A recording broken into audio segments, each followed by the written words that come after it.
Hi everybody, Rachel here from Rachthestamper.com, and today I'm going to show you a card that I have made. Actually, let me grab the one that's completely finished. This is a card that I'm sending to all of my customers who ordered with me in the month of May. And I'm also going to send this out to all of my team members so they have a little bit of a sampling of the really nice in colors. So they are, from top to bottom here, Just Jade, Magenta Madness, Misty Moonlight, Cinnamon Cider, and Bumblebee. And then this is a beautiful new stamp set that will be available starting June 3rd. This is the Tasteful Touches stamp set, and I'm gonna look real quick because I cannot remember the name. Tasteful Label Dies is what coordinates with it. So I'm actually using one that I'm going to show you in a minute, but there's a die that fits this saying perfectly, just saying hello. It is a little bit tight, but I think it works. So if you buy these together, you will save 10% as a bundle. There's some really unique dies, and this one that I'm going to show you, I really think this will be great too, just keeping it ahead of time for a fishbowl. So if we have something, we could do this with a fishbowl, which would be really cute because I do think we're going to have another stamp set we can use. But anyway, basically what I was trying to do was to give my customers and also all the members of my team, so all of my downline, a little sampling of the colors without being able to use the ink because we didn't pre-order the ink. All we were able to pre-order was the paper. So I kind of thought if I cut this into little strips, I could make a bunch of different cards. So I've made a lot of these. So I'm going to show you just how to finish some of them, and I'm going to show you how I assembled them. Now they're all different, so that's really neat. So basically what I did was I took a quarter sheet of cardstock. So this originally, this piece here of Just Jade, and you can see I don't have too much left. It was 4 1/4 by 5 1/2. And what I did was I just put it in my trimmer and just trimmed off a whole bunch of pieces. And actually for most of these, I did these the same pattern. But when I got to the end, I accidentally goofed one of them up. So I'm going to put a couple of them together with you, but I'm going to show you. This is a really easy card to make that will show off all of the colors, which is great. They can be as thin or as fat as you want. You can kind of make them so they go a little bit sideways. Some of mine are very crooked. Some of them have big gaps in between. Some of them don't. So the other ones I made here, and I'll show you what I did. I just kind of lined them all up. So I kind of, again, stuck with the same pattern. Some of them are skinnier than others. Some of them are mixed. But I think when you put your sentiment over top of them, it kind of helps you to be able to vary them. And regardless of what it looks like, it kind of ties them all together. You could also put it so you had wider strips if you wanted to have a bigger sampling of the paper, like maybe a 1/4 inch. But I just kind of put them in and chopped everything up. So to make this card, I'm going to show you what I did. I did get my silicone mat because it made it a little bit easier. And what I'm going to do is, I don't have one other piece here. It's the one part I forgot was, I did use thick Whisper White for the base. And the reason being is when you use regular Whisper White cardstock, it's not really as sturdy. So this makes a really nice base card. So what I'm going to do is I'm just going to score this at 5 1/2. And then I'm going to turn it sideways and trim it at 4 1/4. So then you'll have, oops, 2 card bases to be able to work with. Okay. One other thing I wanted to show you is that I also cut, and I'm going to show you, and then I'll have the last one here. I also cut a strip of regular Whisper White. This is just a 2 1/2 inch piece, 2 1/2 by 11, and you're able to get 5 of these little labels out of them. So that's a lot of stuff. So basically I went ahead and did 4 of them. So I'm just going to put this one through, and this is the one I was telling you, I think kind of looks like a fishbowl. So lots of ideas we can do with that later. So let me just put this one through. This will be the last one, and then I can make 5 quick cards. And you can kind of jazz these up a little bit. So you can see we got 5 out of that. You can jazz these up a little bit. You can leave them plain. But basically what I did was I got my strip of cardstock, and I kind of went in the same order. So I'll show you. This is the direction I went. So the green, pink, blue, brown, and then the yellow. And on one of these, I know I did it in one place, but I can't find, oh, this one, I did them the wrong direction. So, but it still looks good, I think. I think it worked out okay. So what I did was, it was easiest to do this with the liquid glue. So I just kind of picked a piece. I try not to do the pieces that were too skinny, but eventually I kind of just used all of them. I had one that I kind of made the strip entirely too skinny to use, so that one I won't use, but these are all probably like 1/8 of an inch. So I just put some liquid glue, and then I just kind of picked a spot and started. And one other thing I want to tell you, if you do get a little bit of residual glue, it's okay. It is going to dry clear, so there's not any worry about, what it's going to look like. It's not going to look big and white and puffy. But the other thing you can do when you're done is you can actually run your embossing buddy over it when it's dry, and it will kind of absorb some of the tackiness of the glue. Okay, so that's Magenta Madness. And then we're gonna grab Misty Moonlight.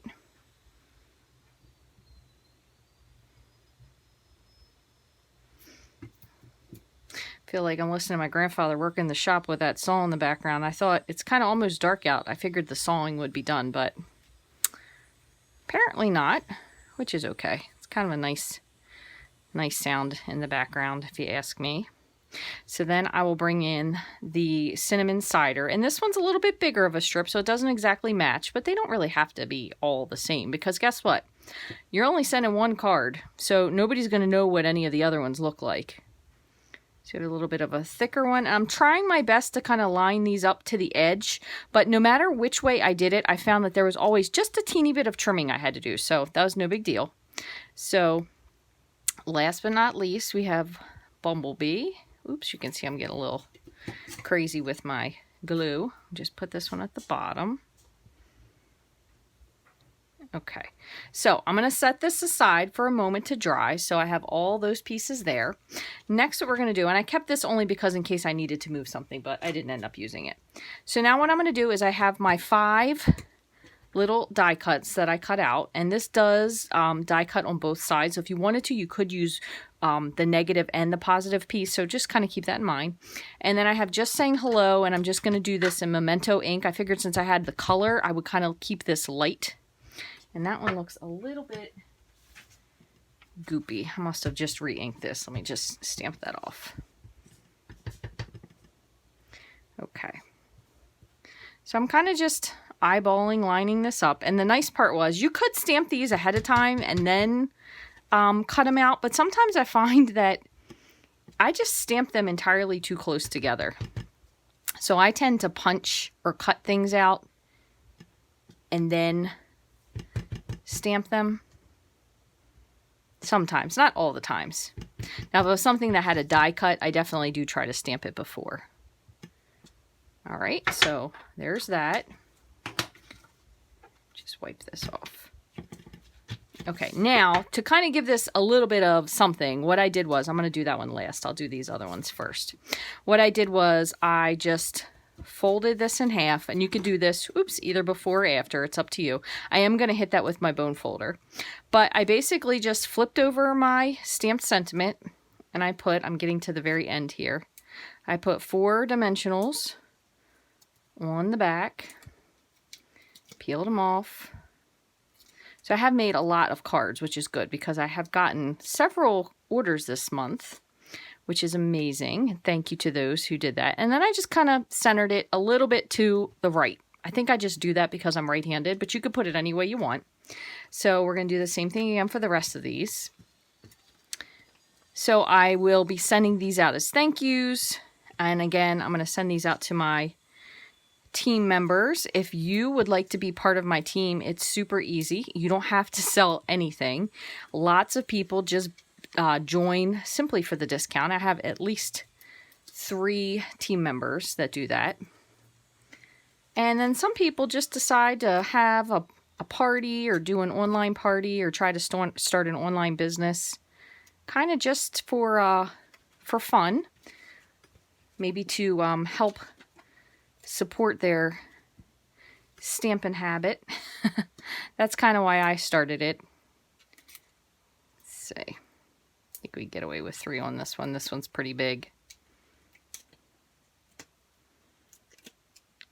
But again, no obligation to stay. A lot of people just start with the kit and then they kind of move on from there. So one here, let me just snip these.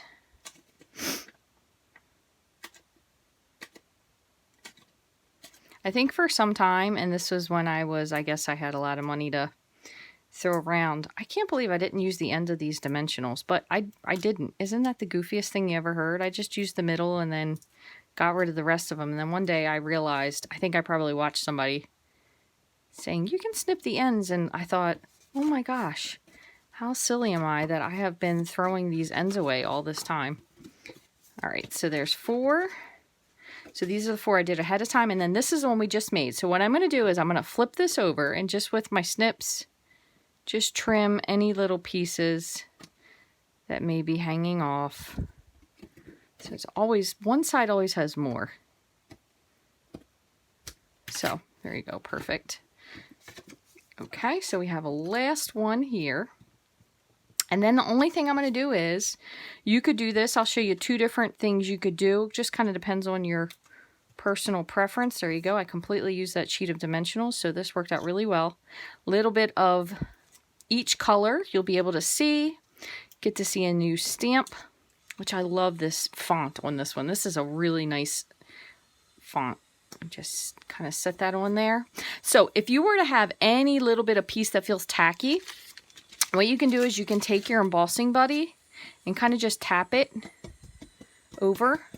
And then if there's anything you notice, just brush it off, but it'll totally remove any of that tack on there. So you don't have to worry about sending it to a customer and it getting stuck in the envelope or anything like that before you put it in. Just wipe these dimensionals. Okay, so last but not least, what I have, and I thought I had these handy, but apparently I moved them. So I did this one just with the basic rhinestones, but any kind of little extras you have laying around of your little elements, I mean, I would probably stay away from something. I would want to stick with something in the color scheme. So we do have these really cute new little enamel dots. These are actually in the in color, so you could use those, but I kind of figured since we already had a sampling of the colors, I wanted to go with something that was a little bit neutral. So you could either use the pearls if you wanted to jazz it up a little bit, but I really think the rhinestones look neat just because they have a lot of shine and it's not just white. It kind of gives you a little bit of color. So what I'm going to do, I'm just going to add these to a few. And I tend to, let me just hit this with my bone folder real quick before I do. I'll just do a couple of these. I tend to do 3s because seeing things in 3s or kind of in a triangle shape is apparently very pleasing to the eye aesthetically. So we'll just do that. So for a couple of these, I'm just going to pick up some of these that are other ones that I had with my snips. Sometimes I'll do this with my, oh goodness, that would not have a back on it. Nope. Oh, I pulled it right off the back. Goofball me.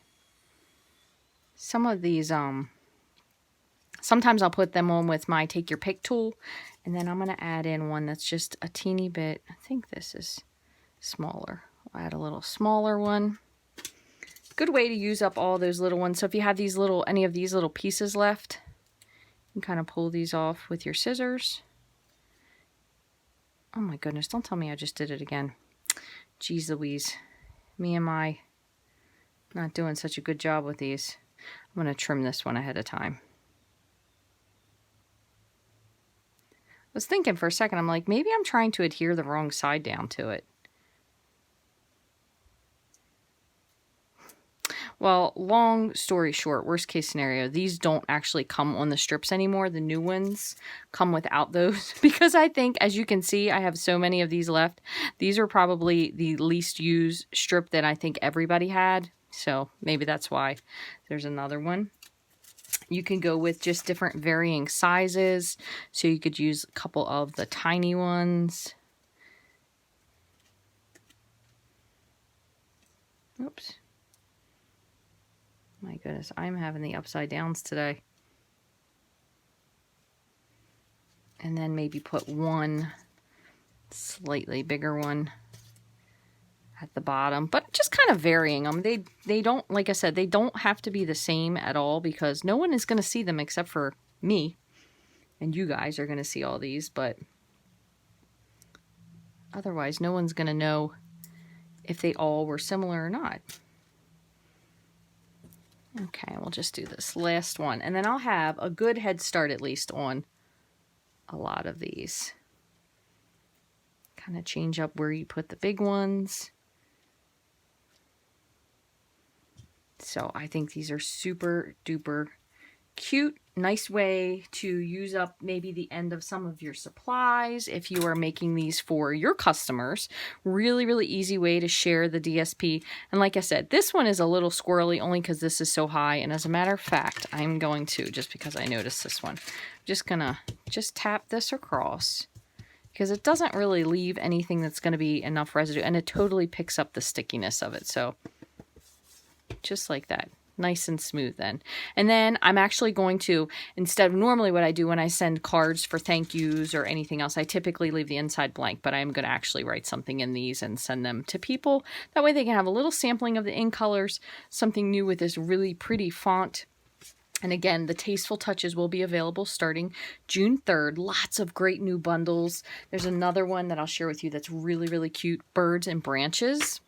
This one I'm sure you've seen some places. This is going to be a fabulous shaker card. I can't wait to make this as a shaker card, but you can cut out the nest. It has a nice border punch, really great little leaf and branch die, and then you can cut out the birds. So I can't wait to do this. This one's going to be absolutely adorable as well. Thank you guys so much for joining me. If you don't have a demonstrator and you would like to learn more about Stampin' Up, maybe you'd like to get a catalog or be able to see some of the products, if you send me an email, I'll be happy to send you a complimentary catalog. You can send it to rachthestamper@gmail.com. If you'd like to get the supplies to make these and more, you can go to my store, which is rachthestamper.stampinup.net. I have lots of ideas on my blog, on Pinterest, on Instagram, and you can find me at all of those at Rachthestamper, and my blog is rachthestamper.com. Thank you guys so very much for tuning in to watch. I hope you found this useful and maybe a great way to be able to share some of the ink colors with your customers. I hope you all have a great day, and I'll talk to you again real soon.